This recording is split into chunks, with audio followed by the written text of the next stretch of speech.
17 বছর পর দেশে ফিরেছেন তারেক রহমান। আর এবার বাংলাদেশের পরিস্থিতি নিয়ে সরব হয়েছেন সাহিত্যিক তসলিমা নাসরিন এবং 17 বছর পর দেশে ফেরা তারেক রহমানের বক্তব্যের সমালোচনাও করেছেন সাহিত্যিক তসলিমা নাসরিন। তিনি বলছেন যে তারেক রহমানের বক্তব্য, তিনি বলেছেন গতকাল যে তার জনসভা, সেখানে তিনি বলেছেন যে তার একটা স্বপ্ন রয়েছে। 1963-তে মার্টিন লুথার কিং জুনিয়র বলেছিলেন তার একটা স্বপ্ন রয়েছে। মার্টিন লুথার কিং এর স্বপ্ন ছিল সাম্যের স্বপ্ন, বৈষম্য দূর করার স্বপ্ন। আর এই ধরনের স্বপ্ন কাস্ট্রো, চে, ম্যান্ডেলাদের মতন বিপ্লবীদের থাকে। তারেক জিয়া কি করে বৈষম্যমুক্ত সমাজ গড়তে পারবেন? তিনি কি আদৌ চেষ্টা করবেন? প্রশ্ন তুলেছেন সাহিত্যিক তসলিমা নাসরিন। তিনি আরও বলছেন, যে দেশে রাষ্ট্রের নিজস্ব ধর্ম থাকে সেখানে বৈষম্যমুক্ত সমাজ গড়া অসম্ভব। এক্স হ্যান্ডেলে এমনই পোস্ট করেছেন সাহিত্যিক তসলিমা নাসরিন। তারেক নিজের বক্তৃতায় বলেছেন ওর একটা প্ল্যান রয়েছে, পরিকল্পনার চিহ্ন আমরা দেখতে পাচ্ছি। আশা করি তারেকের প্ল্যান তার থেকে কম ভয়ঙ্কর। এক্স হ্যান্ডেলে যে পোস্ট করেছেন সাহিত্যিক তসলিমা নাসরিন, এভাবেই কটাক্ষ শানিয়েছেন তারেক রহমানের প্রতি। এর আগেও হিন্দু নিধন নিয়ে মুখ খুলেছিলেন, সরব হয়েছিলেন সাহিত্যিক তসলিমা নাসরিন। আর এবার 17 বছর পর তারেক রহমান তিনি ফিরেছেন, গতকাল জনসভা করেছেন, কাতারে কাতারে লোক হয়েছিল সেই সভায়। কিন্তু তারেক রহমানের স্বপ্ন নিয়ে, তারেক রহমান যে বার্তা দিয়েছেন তা নিয়ে প্রশ্ন তুলে দিয়েছেন সাহিত্যিক তসলিমা নাসরিন।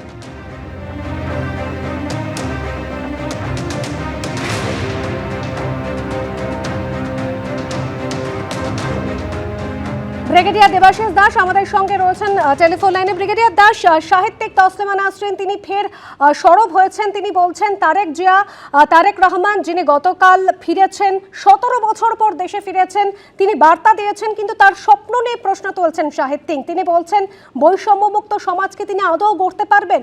শুধু সাহিত্যিকই নন, প্রাক্তন প্রধানমন্ত্রী শেখ হাসিনা তিনিও কিন্তু ফের হিন্দু নিধন নিয়ে সরব হয়েছেন। হ্যাঁ, দেখুন, তসলিমা নাসরিন থেকে থেকে বাংলাদেশের এই দিকগুলোকে উন্মোচন করছেন এবং আমি ওনার সাথে একেবারে 100% সহমত। কারণ উনি সত্যি এত মডার্ন জায়গায় থেকেছিলেন এতগুলো বছর, তারপরে এসেই যেটা বলছেন উনি যে উনি মানে ইসলামিক ধর্মেই দেশ চালাবেন।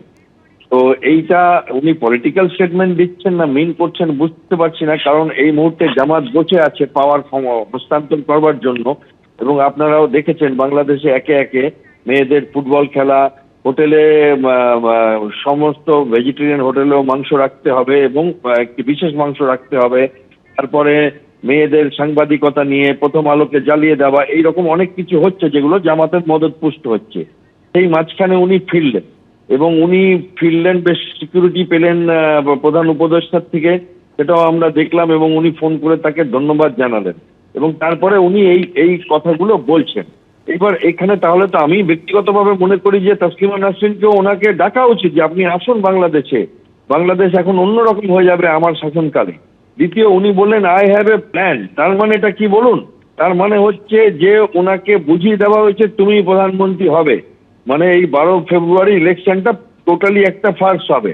আশার আলো যেটা, যে আমেরিকার কিছু ল মেকার্স তারা এখন বলেছে যে আওয়ামী লীগকে সম্পূর্ণ বাদ দিয়ে আপনারা কি করে একটা ফ্রি অ্যান্ড ফেয়ার ইলেকশন করবেন বাংলাদেশে, এইটা একটা আশার আলো। আরেকটা আশার আলো যে রাশিয়ান দূত ওখানে যিনি আছেন তিনিও বলেছেন যে ভারত বিদ্বেষ করে আপনারা কি করে এরকম ভাবে এগাতে পারবেন। এবং ইউনুসের যিনি উপদেষ্টা একজন, তিনি রিসেন্টলি বলেছেন, আমাদের প্রধান উপদেষ্টা বলেছেন ভারত আমাদের অনেক বড় দেশ, প্রতিবেশী দেশ, তার সাথে বৈরিতা করে আমরা বেশি দূর এগাতে পারবো না। এবং আমার মনে হয় মার্কিন প্রেশার আসবে, তারপরে ওখান থেকে কেউ আসবে, এনাকে বলবে কেমন করে দেশ চালাতে হবে, তেমনি ভাবে চালাবেন।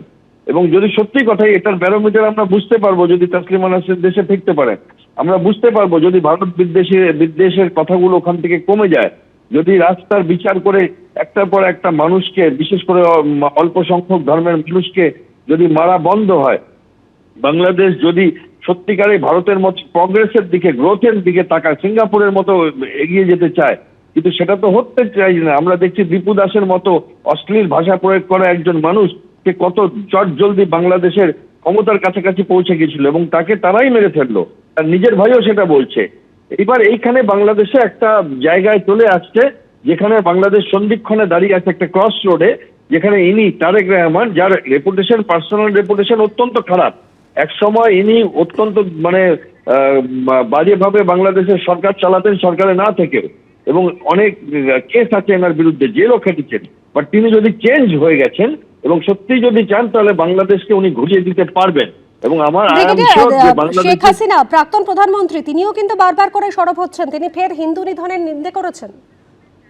একেবারেই দেখুন, উনি তো রাজনীতি করছেন, কারণ উনি আমাদের দেশে আছেন, এখান থেকে ওটা রাজনীতিটা করছেন।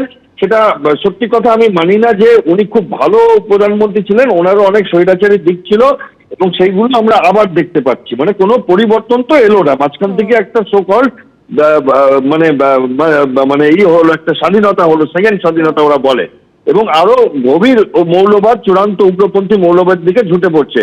এবার আমি তো চাই যে ওনার দলকেও অ্যালাউ করা হোক এবং ওনার বিচারটাও যদি করে, বিচারের নামে প্রহসন না করে সত্যিকারের বিচার করা হোক। অনেক ধন্যবাদ ব্রিগেডিয়ার দেবাশিস দাস। চলে আসছি পরের খবরে। পাণ্ডবেশ্বরে অসমাপ্ত রবীন্দ্র ভবনের কাজ ঘিরে তুঙ্গে উঠেছে তৃণমূল বিজেপি চাপানুতর। জিতেন্দ্র তিওয়ারির নামে পড়ল গো ব্যাক পোস্টার। 2018 সালে তৃণমূল বিধায়ক থাকাকালীন এই রবীন্দ্র ভবনের কাজ শুরু করেন জিতেন্দ্র তিওয়ারি। তার দাবি, তিনি দল পরিবর্তন করার পর সেই কাজ থমকে। পাল্টা তৃণমূল অবশ্য কাজ থমকে থাকার জন্য কেন্দ্রীয় সরকারের অসহযোগিতাকেই দায়ী করেছে। পাণ্ডবেশ্বরে রবীন্দ্র ভবনের অসম্পূর্ণ কাজ শেষ করবে কে, তা নিয়ে প্রাক্তন বিধায়ক ও বর্তমান বিজেপি নেতা জিতেন্দ্র তিওয়ারির সঙ্গে বর্তমান তৃণমূল বিধায়ক নরেন্দ্রনাথ চক্রবর্তীর বিবাদ চরমে উঠল। উত্তপ্ত হল পাণ্ডবেশ্বরের সরপি গ্রাম। বিধায়ক থাকাকালীন নিজের অসমাপ্ত কাজ দেখতে এসে গো ব্যাক পোস্টার দেখলেন বিজেপি নেতা জিতেন্দ্র তিওয়ারি, যার কোনোটায় লেখা মির্জাফর তিওয়ারি, কোনো কাগজে লেখা কয়লাচোর বালিচোর তিওয়ারি গো ব্যাক। যিনি বিধায়ক ছিলেন মাননীয় জিতেন্দ্র তিওয়ারি মহাশয়, তো তিনি আমাদের 5 বছর কিছু করতে পারেননি। এই যে রবীন্দ্র ভবন আমাদের এখানে শুরু করেছিলেন, তো সেটাও কমপ্লিট করে উঠতে পারেননি। 2018 সাল, জিতেন্দ্র তিওয়ারি তখন পাণ্ডবেশ্বরের তৃণমূল বিধায়ক। সেই সময় এই জায়গাতেই পশ্চিমাঞ্চল উন্নয়ন পর্ষদ ও বিধায়ক উন্নয়ন তহবিলের টাকায় শুরু হয় রবীন্দ্র ভবন নির্মাণের কাজ। অভিযোগ, জিতেন্দ্র তিওয়ারির দলবদলের পর সেই কাজ পিছবাও জলে পড়ে। এই আবহে গত রবিবার রবীন্দ্র ভবনের সীমানা পাঁচিলের শিলান্যাস করেন বর্তমান বিধায়ক ও তৃণমূলের জেলা সভাপতি নরেন্দ্রনাথ চক্রবর্তী। বুধবার সেই কাজ দেখতে গিয়েছিলেন বিজেপি নেতা জিতেন্দ্র তিওয়ারি। তার আগেই এলাকা জুড়ে এই গো ব্যাক লেখা কাগজ সাঁটানো হয়। এই গ্রামের যে গণতান্ত্রিক ব্যবস্থা, সেটা নরেনবাবু নষ্ট করতে পারবেন না। তিনি একটা চেষ্টা করেছিলেন, বাঙ্কোলাতে তার অফিস থেকে কিছু পোস্টার ছাপিয়ে কয়েকজন অবোধ শিশুকে দিয়ে, তাদেরকে দিয়ে বিভিন্ন জায়গায় পোস্টার লাগিয়েছিলেন।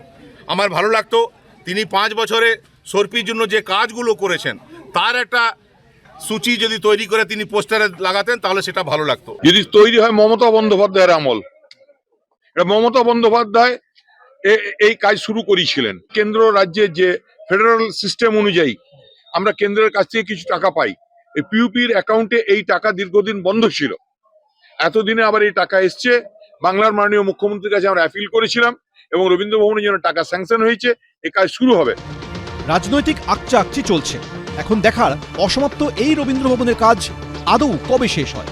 মনোজ বন্দ্যোপাধ্যায়, পশ্চিম বর্ধমান, এবিপি আনন্দ। এবিপি আনন্দ, এগিয়ে থাকে, এগিয়ে রাখে।